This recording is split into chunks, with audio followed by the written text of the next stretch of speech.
Nathan Bedford Forrest. Absolutely. And so you were telling us how you found out who he really was. You went to the internet, and what happened?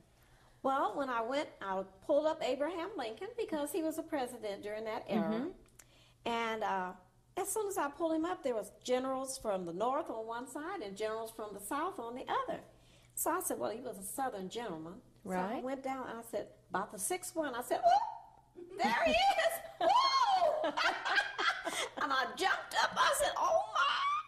Yeah. And I said, oh, I got to call my daughter right away. Right. And then I told her, I said, I found him. And I said, you'll be surprised who he is. I had no idea. I think that would be so exciting and shocking to find out who my ancestors were. I know you were just beside yourself. Well, it was just like, this has been in my life for so many years. You can watch it, you can touch the brooch, but don't play with it and leave it. It's not yours. Leave it alone.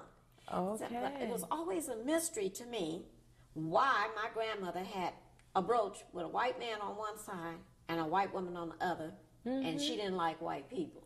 That would be something unusual to consider. And did you ever ask her? Oh, yes. When I was in college, I did a thesis on my family line. And it was mostly on the Indian side, which is Cherokee, from the Oklahoma area. They came from Alabama to Oklahoma. Okay. And I asked her, I said, Granny, tell me about the man that you said raped you when you was a little young lady. She said, I don't want to talk about that.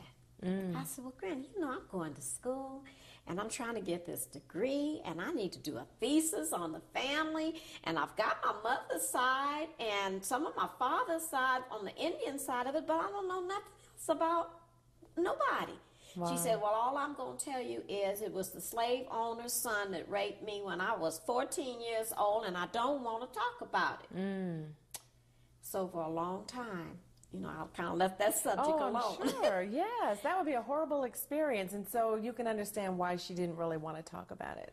And when I was here in 07, I brought the brooch and everything with me. I said, I'm researching. I can't find out anything about him. I had sent pictures of the brooch out to different society agencies, and nobody answered me back. So when I went to that internet, it tells you everything if you look hard enough. And so when you saw that photograph of him and it gave you the identification, what made you think that he was a part of your family? Well, I had grown up, I was like in my 60s, so common sense kind of tells me, okay, Granny, you got the brooch, you kept this brooch all your life. This is a significant brooch. Right. Whether I knew who he was at the time, I knew a little bit about the story. And one of my aunts had told me, you ever want to know more about it, just go to Florence, Alabama. So I knew I had pieces, bits and pieces, you see. So this was the thing that was motivating me. And I was just laying in bed one day and I said, you know what, girl, you're getting old.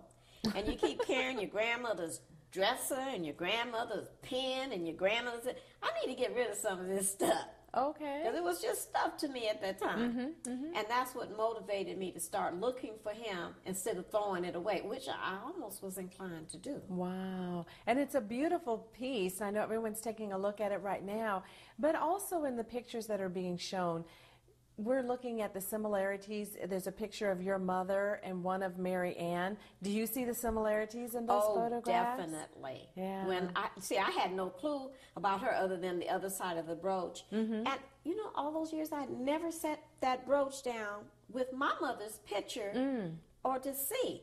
But once I started doing the research, I said, my mother looks like Mary Ann. One of my brothers looks like Nathan Bedford Forrest himself. And I've never shown his picture on the television because he's still alive and I don't want anything to happen to him. Oh, absolutely. So, and then I said, oh, my mother looks just like this woman. When I showed it to my daughter, because my mother was dead by the time I started this research, so it just didn't click in my mind. Right. And when I showed my daughter, she said, that looks like Nana. She looks like Nana, Mama. She said, them people must be something to us, huh? Wow. And so I started looking. But when I went to the internet and started searching outward like a find a grave, and I went to the Mormon church, and they did a lot of research for me. Okay. But when I went to that internet, one of Nathan Bedford Forrest's relatives popped up. Really? Yeah, Gail Montgomery. Okay. Now, is that a living person or already deceased? No, she's a living cousin. Okay. Girl, I bet every time I say that to her, she just go, whoop. Well, she might pop something or another. Ooh, yeah. But, you know, listening to your story reminds me of when Alex Haley, and I mentioned this earlier in the introduction, when he, in the mid-'70s, researched his family line and found out who his family really was, wrote a book about it, turned it into a movie, and for the first time ever, I think, really showed the nation and around the world some of the tragedies of slavery and what some individuals endured. I think that was so heart-wrenching, and I remember that it was a series, and I watched it on television as well, because a history book, you see something, they write a little bit, but they didn't really expound on it. So the fact that we could see in live and living color what some people went through, that was real eye-opening to me. Families torn apart, snatched apart, it was more than enough. So I can see why a person might not want others to really know that their family was involved in that. Well, you know, I didn't have that feeling about it because even now, my family is very interracial. Okay. I have grandchildren and that are Puerto Rican and black. I have great-grandchildren that are Filipino and black. I've got one that's Mexican and black. And there's some white blood in the family other than Nathan Bedford Forrest. So I didn't have those kind of hang-ups. And so therefore exploring it, I wanted to know more about the man. Yeah. And what I really was hoping for is that his family in Mississippi would have had enough courage, I'll put a nice word to it, for us to do a reality show. Because I think it would have been the most. Well, that definitely would be interesting. Now, you know what? I've seen shows on television where individuals have gone, like to Maury Povich or something, and taken DNA to determine paternity. Have you ever done anything like that? Well, let me tell you what happened. I have emails where the Montgomery family asked me to do a DNA, or said, well, I heard you're Nathan Bedford Forrest's black family, so will you do a DNA? Stop right there. We're going to go to a break.